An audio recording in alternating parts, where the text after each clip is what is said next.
Hello everyone, good morning to one and all.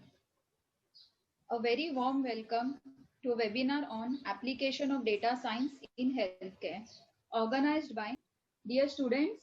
Our today's topic is use of data science in healthcare. So how the data science can be used in a pharma sector. In consideration to this view, our college has organized today's webinar in association with Pinnacle Infotech. Dear students, I am profusely overjoyed and take this opportunity to introduce our today's speaker, Mr. Devan Babre sir and Mr. Raj sir. Mr. Devan Babre sir is currently working as a Director Data Management in Cognizant. Before that, sir had worked as Associate Vice President at Tata Consultancy Services. Sir has completed his post-graduation in Life Science and he has been in industry for more than 23 years and he has more than 19 years of experience in clinical data management, pharmacovigilance, pharmaceutical industry, and also worked in firms like Shifomix, Pharmanet, Quintiles, and in Vocard. Sir is also an active member of SCDM, that is Society for Clinical Data Management, India Committee, active at Pharmaceutical User Software Exchange, and ICSR, that is Individual Case Safety Report. And about Mr. Raj sir, sir is currently working as a technical consultant at Pinnacle Infotech. Before that, sir had worked in VARC. He's completed his IITM from Kharagpur. Before we start with the session, let me explain to all my students.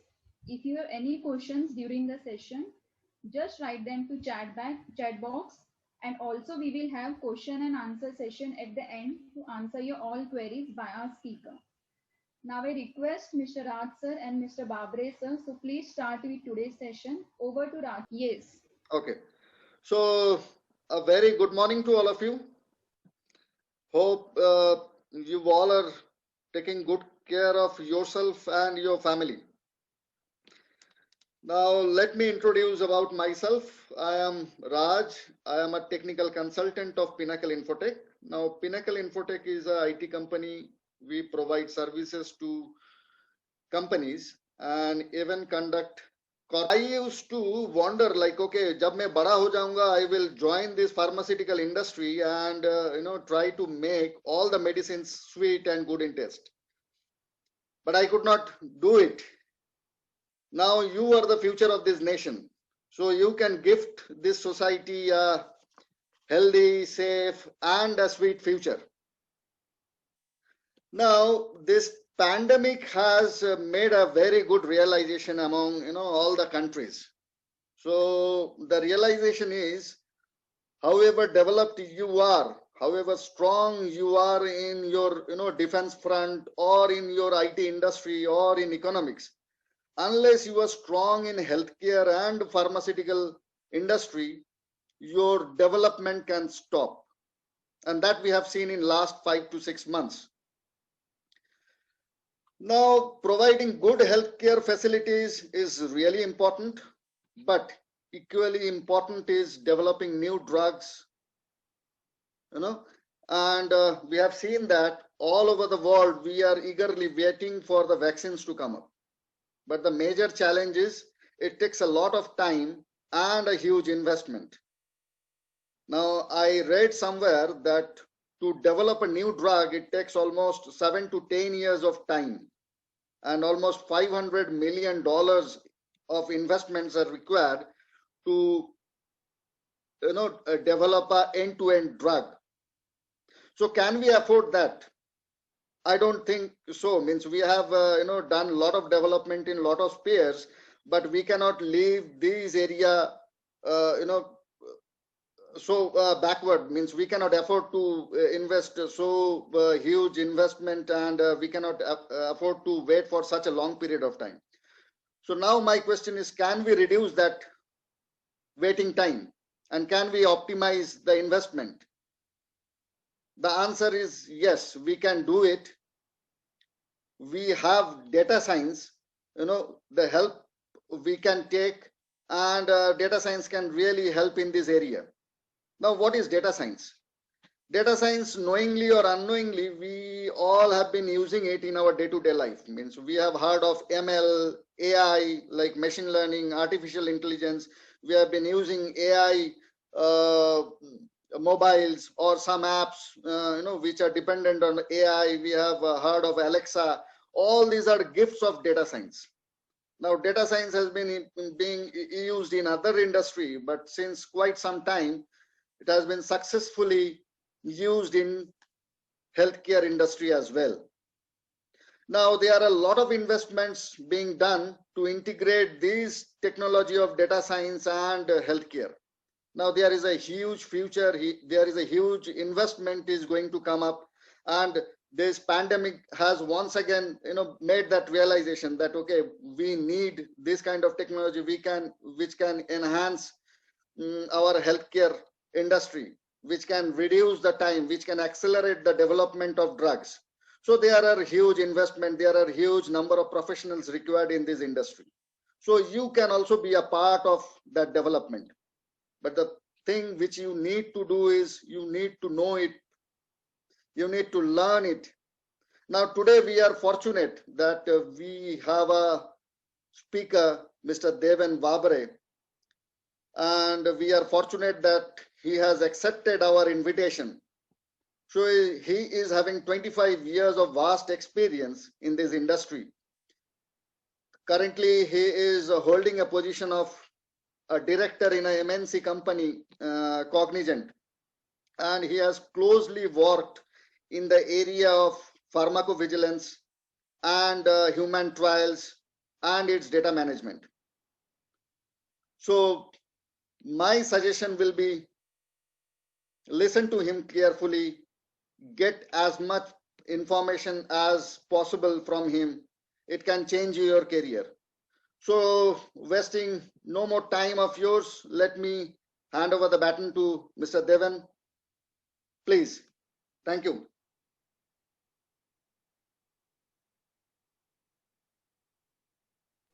Thank you, Raj. I think you have set a very high expectation out of me now.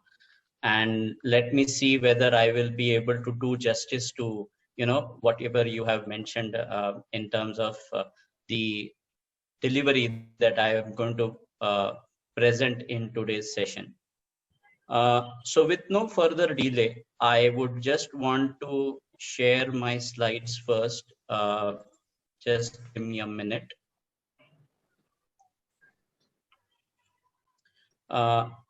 Is everybody able to hear me clearly, and is my screen visible?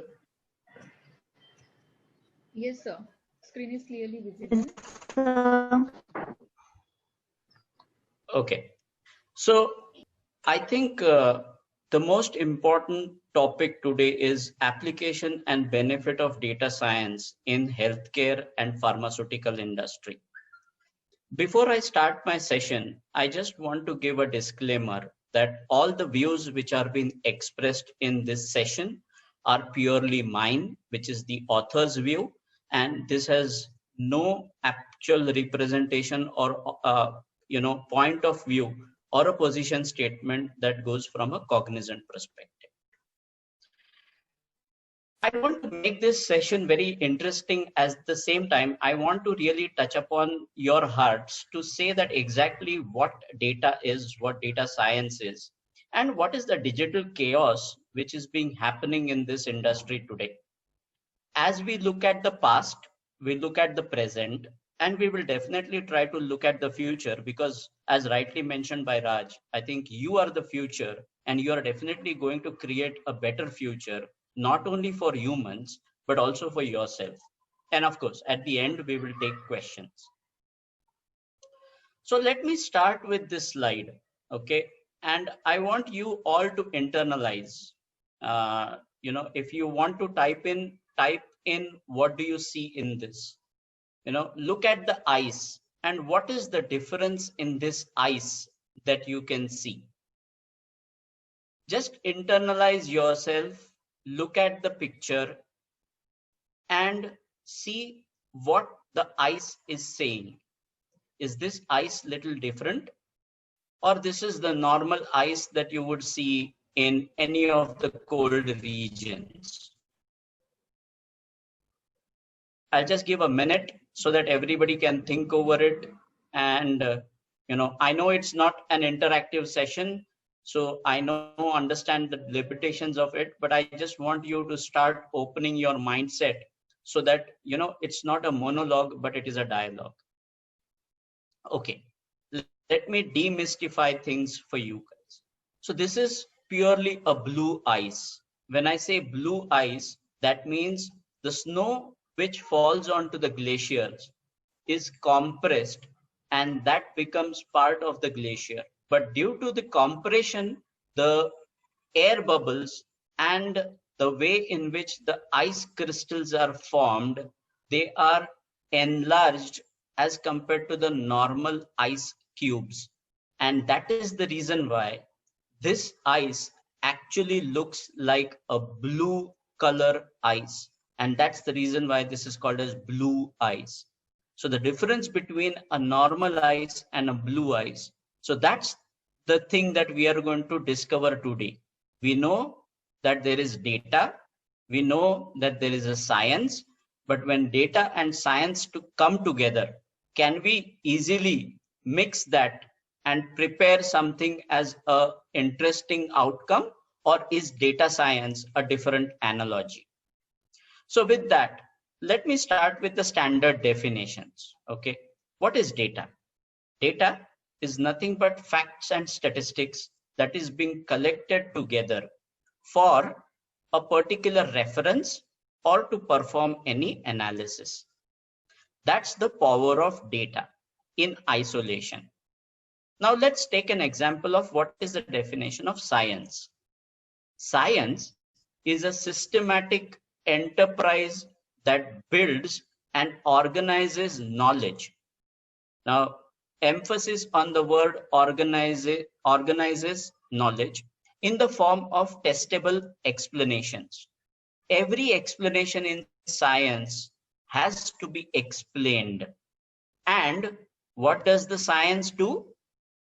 It also, so explanations and predictions about the universe. It talks about universe. Science is a mixture of everything, right? Science is a mixture of multiple ethnicity. It is a multiple combination of animals, Homo sapiens, soil, different parameters of gases and everything. So science is a combination of everything that is being brought into picture.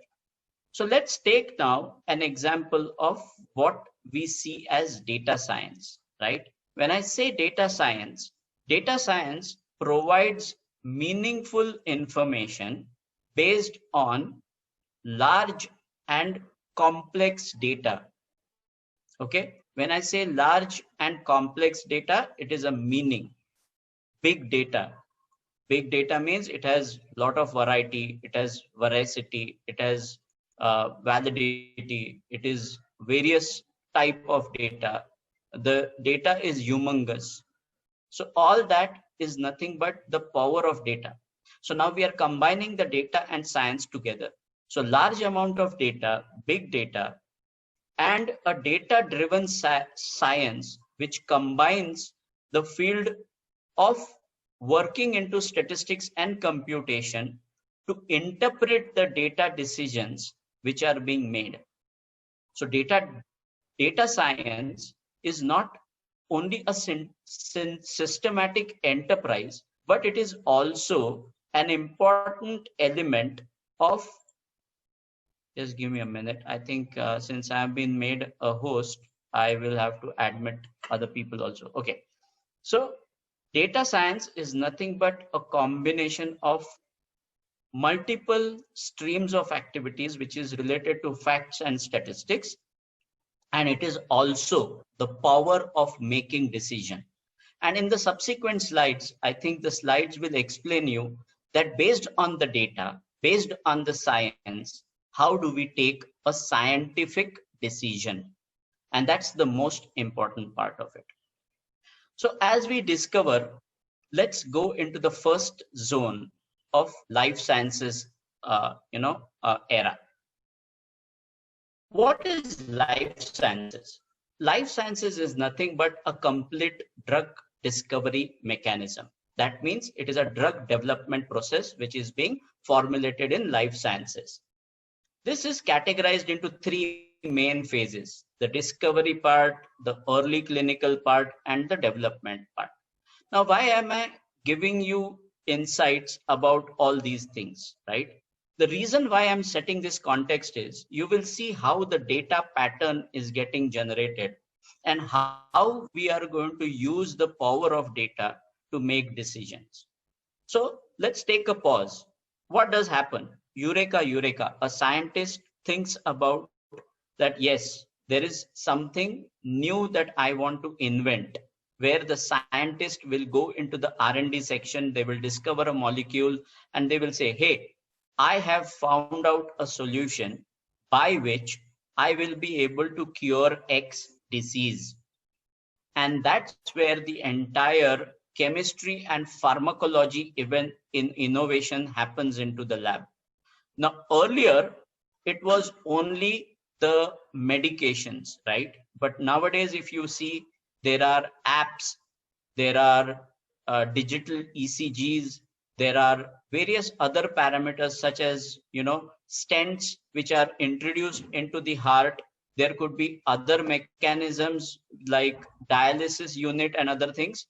All these are very important parameters because they need to be tested. Unless and until you test them, unless and until you produce the quality of the data to say whether they are safe or not, they cannot be used. And that's the power of data. So you generate the data and then you test it. What happens typically in a life science environment? You do the clinical trials, which are phase 1, phase 2, phase 3.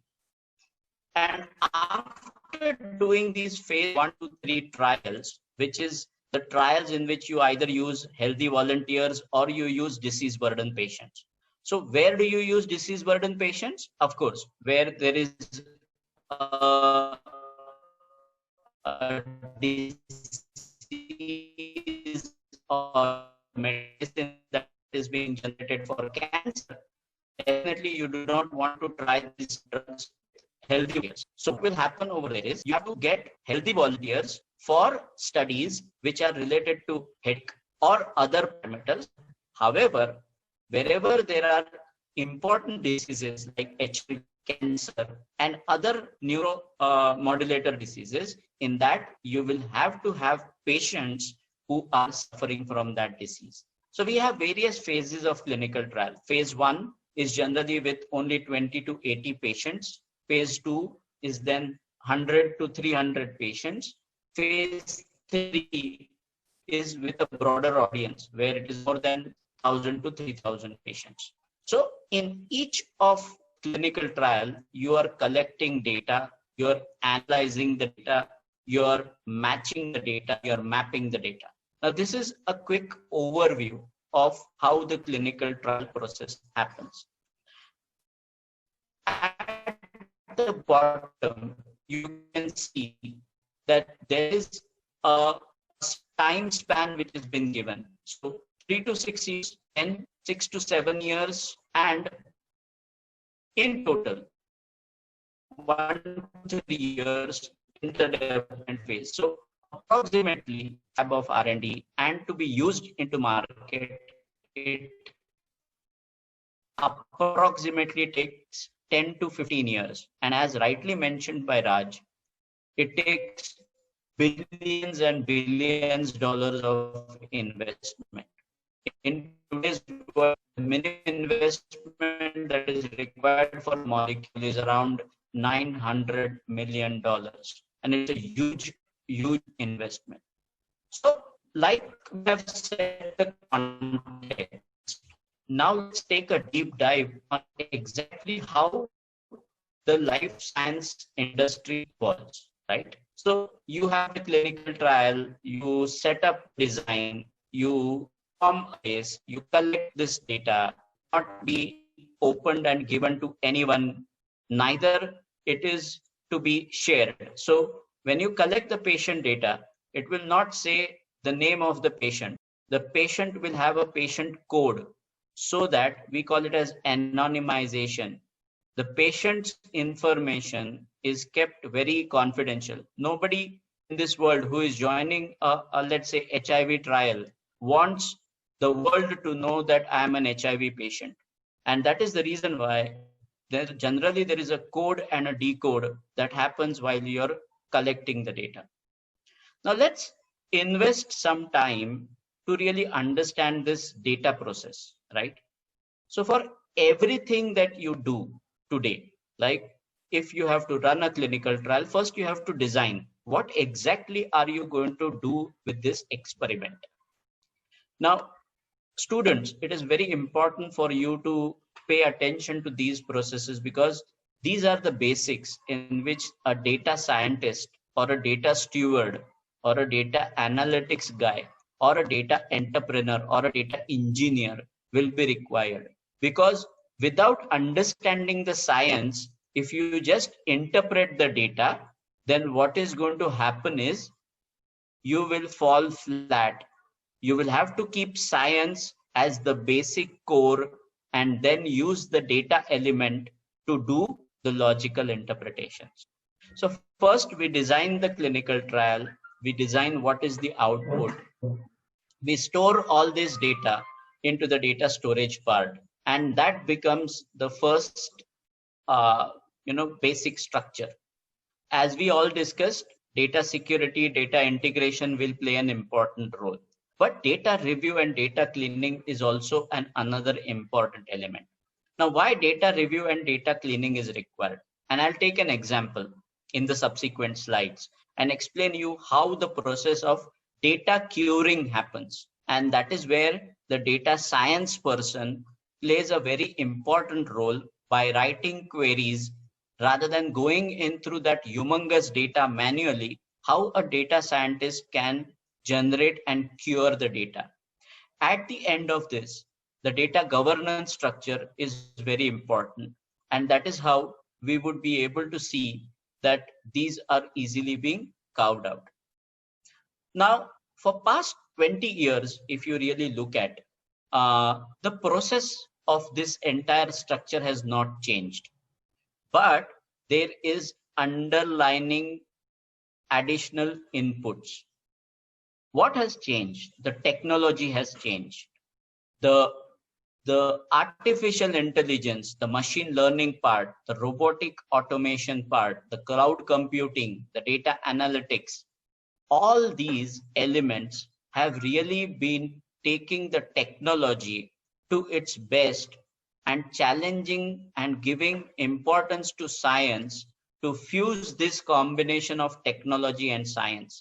And that is how the data science field has really evolved to the next level. Now, on a lighter note, the way we have, I'm sure you would have seen the movie called as Armageddon, right? So now we are into a new era. Data storage, data cleaning, all this, the pharma sector is getting together to have a new movie for pharma called as Pharmageddon. So the way you have Armageddon, you really need to prevent this data. You need to ensure that the data is safe. You need to ensure that the patients are safe.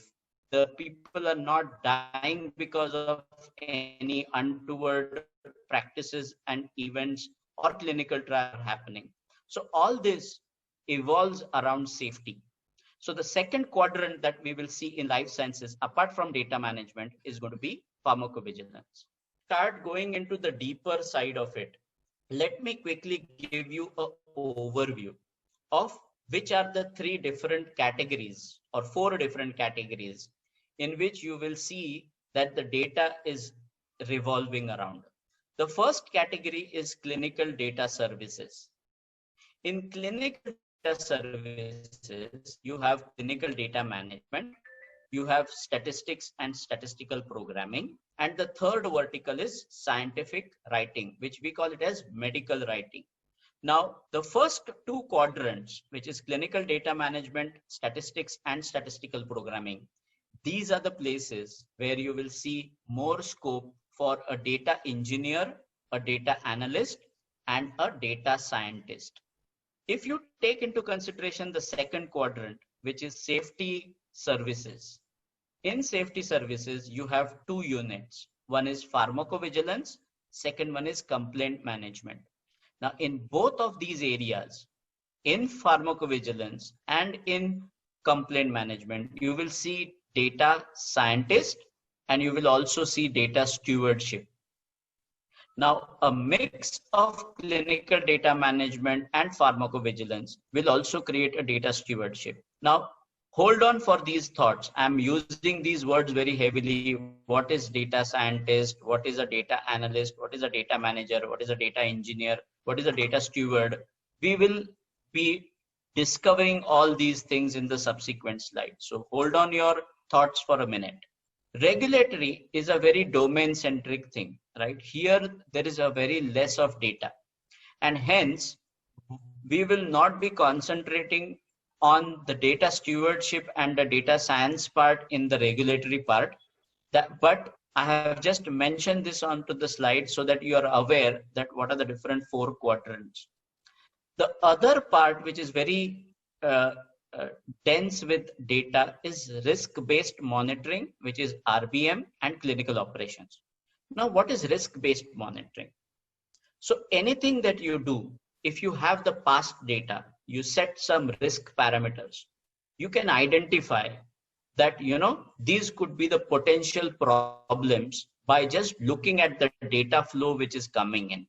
So it is nothing but a risk-based approach. You set certain thresholds, you put in some parameters, and it formulates a gamut of KPIs and KRIs. Now, what is KPIs and KRIs? Key, KPIs are nothing but key information which gets populated appropriately, and KRIs are nothing but the key risk indicators. So key performance indicators, which is KPI, and KRI are nothing but the key risk indicators. When you mix and match all these things and put the science with risk framework, that becomes risk-based monitoring. So the three important quadrants for our today's discussion are going to be clinical data services, safety services, risk-based monitoring, and clinical operations. So let's take a first example as to how data and what are the data importance of taking a few examples when it comes to data scientists. Now we are talking about a role for a data scientist. So in each of the quadrants, when you take a clinical trial, you have different, phases. You have the study initiation phase, you have the study conduct phase, and then you have the study finalization phase. Now, what is study initiation? Whenever you are designing a clinical trial, you will see to it that you create a data collection instrument. A data collection instrument is nothing but when a protocol is nothing but a Bible. You know that we are working on an X molecule, and the X molecule is going to be used to cure a disease called as non-lung cell cancer. So your data collection will be more involved into a non-lung cell cancer related outcomes. If a clinical trial is on depression, then the parameters that will have to be collected will be for depression. If you are working on a clinical trial which is related to arthritis, then the focus of your data collection will be on, different pain scales, the way in which a rheumatoid arthritis or an osteoporosis is being concerned. Now, why this is important? Like, it is similar that if somebody has a diabetes, you will not go to a psychiatrist for treatment. If you have diabetes, you will go to a physician or an endocrinologist. If somebody has a cancer, he will not go to a psychiatrist to get treated, right? He will go to an oncologist to get himself treated on. That is the reason why when you take into consideration data science related to pharma industry, there are more than 27 so-called disease areas. We call it as system organ classes. And there are more than hundreds of indications which are there. So every indication, when you are running this data analysis and platform, you have to be very sure about you're using the right methodology, you're using the right level of interpretation, you're using the right level of statistical modeling. And all this is very important when you think about it from a data science perspective. So the first quadrant of study initiation is nothing but to ensure that you're aligning the data capture. But the second part is nothing but getting the data inside to that particular platform or into the database. Data entry is a common thing, so I won't go much into it. But let me talk about medical coding or discrepancy management. Now, this is also an important parameter for a data scientist or a data analyst. Let's take an example. If Raj is a doctor and I am a doctor, right? If a patient comes to me and says that, doctor, I have a